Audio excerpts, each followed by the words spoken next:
Screen पर आपको ये जो शख्स दिख रहे हैं, इनका नाम है विवेक सिंह और ये सेना में हैं।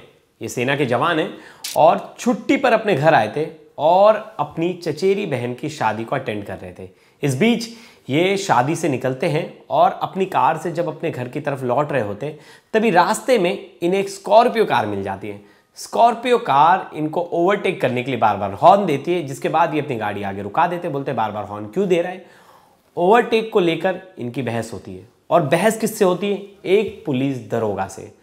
पुलिस दरोगा, उसके साथ एक और हवलदार भी होता है और कुछ लोग होते हैं। लड़ाई इतनी ज़्यादा बढ़ जाती है, कहा सुनी इतनी ज़्यादा बढ़ जाती है कि सेना के जवान की हत्या कर देते हैं, मर्डर कर देते हैं और वहाँ से फरार हो जाते हैं। लेकिन बाद में जब इन्वेस्टिगेशन होता है तो जब ये लोगों का नाम सामने आता है, जिसमें एक सेना का हवलदार है, दूसरा जो है वो दरोगा है पुलिस में। इस सेना के जवान ने, विवेक ने खुद बताया था कि मैं सेना में हूँ, फिर भी ये लोग रुके नहीं और उसे मारते रहे। मारते मारते उसे अधमरा कर दिया। उसे सोचा कि मर गया, तब वो उसे वहाँ से छोड़कर चले गए। गांव वाले लोग आए, गांव वाले लोग उसे हॉस्पिटल लेके गए, तब तक उसकी मौत हो चुकी थी। लेकिन लोगों के अंदर पेशेंस ज़रा भी नहीं बचाए। छोटी छोटी बातों पर, मैंने हाल फिलहाल में दिल्ली एनसीआर में ऐसे कई केसेस देखे। हॉर्न बजाने को लेकर लोग गोली मार देते। किसी ने किसी को हॉर्न दे दिया, किसी ने किसी को ओवरटेक कर लिया। ओवरटेक का ही हमने एक रीसेंट केस देखा था, हरिद्वार से आया था जो सामने।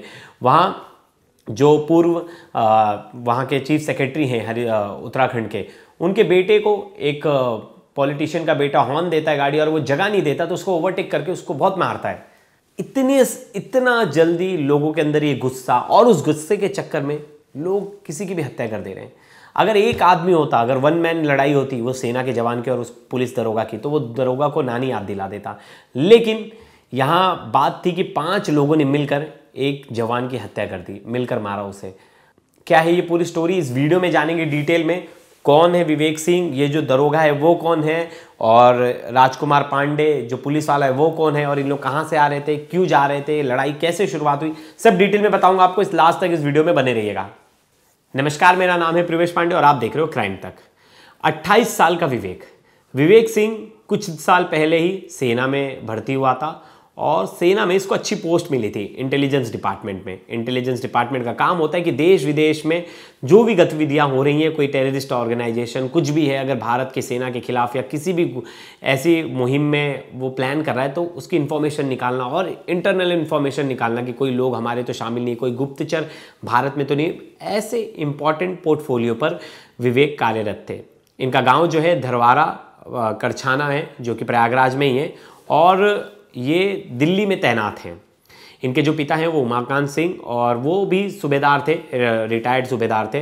परिवार में इनकी एक वाइफ है जिनसे 3 साल पहले इनकी शादी हुई है। 2 साल का एक बेटा है वेदांत, और ये छुट्टी लेकर प्रयागराज आए थे अपनी बहन की शादी में। अभी अपनी बहन की शादी के लिए ये करछाना में पहुंचते हैं और शादी अटेंड करके सब कुछ बढ़िया से सब शादी को निपटा कर ये वापस अपने घर के तरफ लौट रहे होते हैं। तभी जब ये अपने घर की तरफ लौट रहे होते कार से, तो इनके पीछे एक स्कॉर्पियो थी, वो इसे ओवरटेक कर रही थी और बार बार हॉर्न मार रही थी, जिसकी वजह से परेशान होकर इन्होंने थोड़ी सी जगह दी और वो स्कॉर्पियो आगे गई और इनको गाली देने लगे उसमें जो लोग बैठे थे। जिसके बाद उसको लेकर कहासुनी हो गई। फिर जो मौके पर लोग मौजूद थे उन लोगों ने आ गए और वो लोगों ने झगड़ा जो है शांत करा दिया। इसके बाद स्कॉर्पियो वाला आगे निकल गया और ये भी आगे चले गए। अब क्या हुआ, ये पहली बार लड़ाई हुई दोनों की। स्कॉर्पियो वाले ने पहली बार इन्हें धमकाया कि तेरे को बताता हूँ, आगे मिल, तेरे को देखता हूँ, इस तरह की धमकी दी।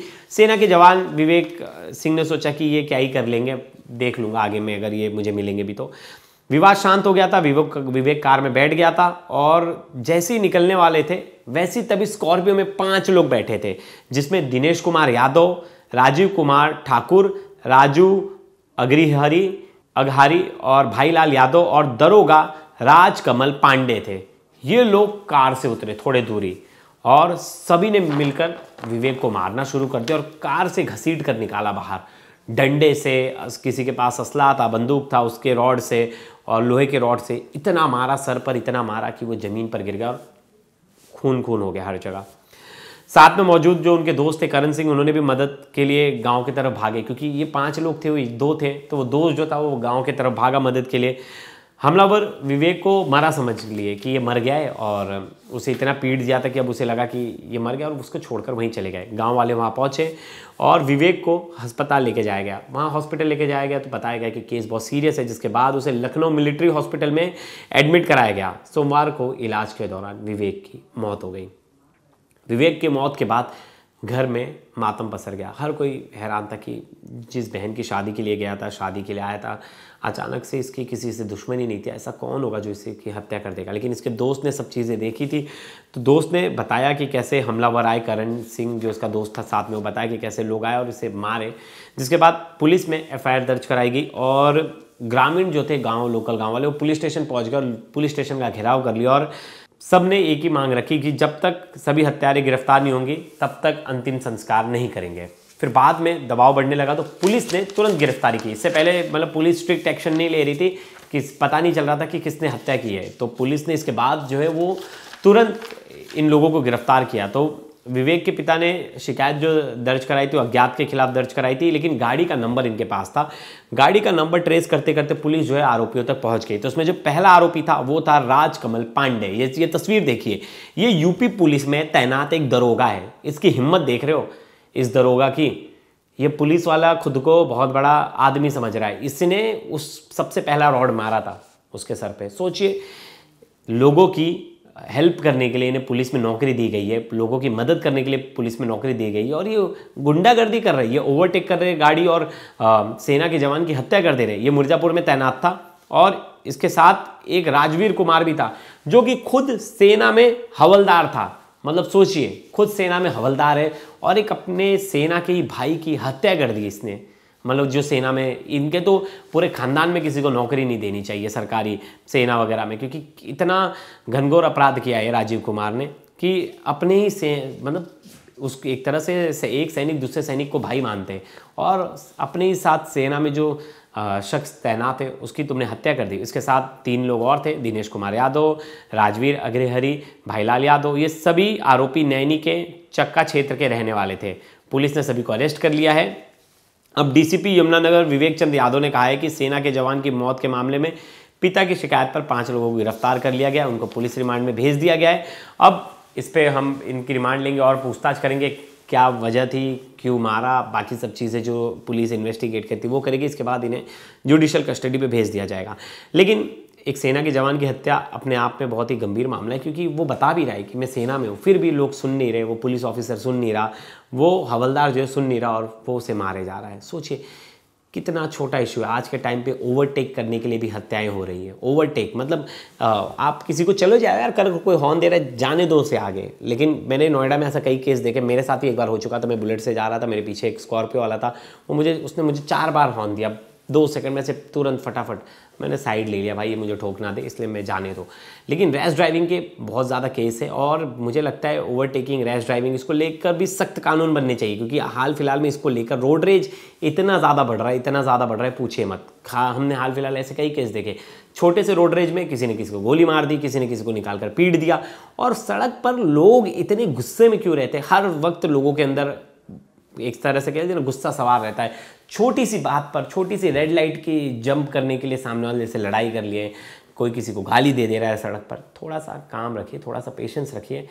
2 मिनट आप लेट पहुंचोगे तो आपका कुछ नहीं बिगड़ेगा, अगर वो 2 मिनट जल्दी चल जाएगा तो उसका भी कुछ नहीं बिगड़ेगा। फिर किसी को बहुत जल्दी है तो जाने दो भाई। लेकिन इन सब छोटी मोटी चीज़ों पर लड़ाई करना मुझे नहीं लगता कहीं से भी सही है, और इसको लेकर आप किसी की हत्या कर दो, ये तो सरासर सही नहीं है। और जिसके बाद हत्या करने वाला कौन है, जिसके ऊपर जिम्मेदारी है, मतलब जो खुद पुलिस वाला है, जिसकी जिम्मेदारी है लोगों की रक्षा करना, वो हत्या कर रहा है, वो भी किसका? सेना के जवान का। तो ये खबर अपने आप में चौंकाने वाली थी। एक बार सुनते हैं DCP ने क्या इस पर बयान दिया है। था जिसमें एक सैनिक की मृत्यु हुई है, क्या सर कार्रवाई हुई है और किस तरीके की प्रक्रिया प्रचलित? देखिए, दिनांक 29/30 नवंबर की रात्रि करीब 2 बजे के आसपास जब विवेक कुमार सिंह जो सेना इंटेलिजेंस में कार्यरत थे, ये धरवारा की तरफ आ रहे थे एक शादी के कार्यक्रम से वापस, अपने 4 पहिया वाहन से थे अपने कुछ मित्रों के साथ। तो पीछे से आने वाली एक सफ़ेद कलर की स्कॉर्पियो गाड़ी में बैठे हुए कुछ लोगों द्वारा रोड रेज के पश्चात इनके साथ मारपीट की गई, जिसमें कि विवेक सिंह को गंभीर चोटें लगी गंभीर चोटों के उपरांत तत्काल परिजनों तथा अन्य लोगों द्वारा इनको अस्पताल में भर्ती कराया गया। अस्पताल में उपचार के दौरान इनकी दुखद मृत्यु हो गई है। जो मृतक हैं उनके पिता से प्राप्त तहरीर के आधार पे थाना करसना में सुसंगत धाराओं में जो हत्या की धाराएं हैं 103 सबसेक्शन 2 BNS इत्यादि में गंभीर धाराओं में मुकदमा पंजीकृत किया जा चुका है। जो 5 इसमें नामजद अभियुक्त हैं, राजकमल पांडे जो उपनिरीक्षक हैं मिर्ज़ापुर में जिनकी तैनाती है, इसके साथ साथ दिनेश कुमार यादव जो वाहन स्वामी और अधिवक्ता है, राजीव ठाकुर जो कि सेना में कार्यरत एक अन्य जवान है, इसके साथ साथ भाईलाल यादव और राजू अग्रहरी, इन 5 अभियुक्तों को गिरफ्तार किया जा चुका है और थाना करछना पुलिस द्वारा जो सख्त से सख्त कार्रवाई है वो कार्रवाई की जा रही। ये था डीसीपी का बयान और डीसीपी साफ साफ कह रहे हैं कि इन लोगों की अरेस्टिंग हो चुकी है। अब इसमें आगे जो कार्रवाई होगी उस पर पुलिस अवगत कराएगी और इन्हें जेल में रहना ही पड़ेगा और मुझे लगता है उम्र कैद तक की सज़ा होगी जिस हिसाब से इन्होंने हत्या की है। छूटने तो नहीं वाले। तो दोस्तों इस वीडियो पर आपकी क्या राय है ज़रूर बताइएगा। तब तक के लिए धन्यवाद।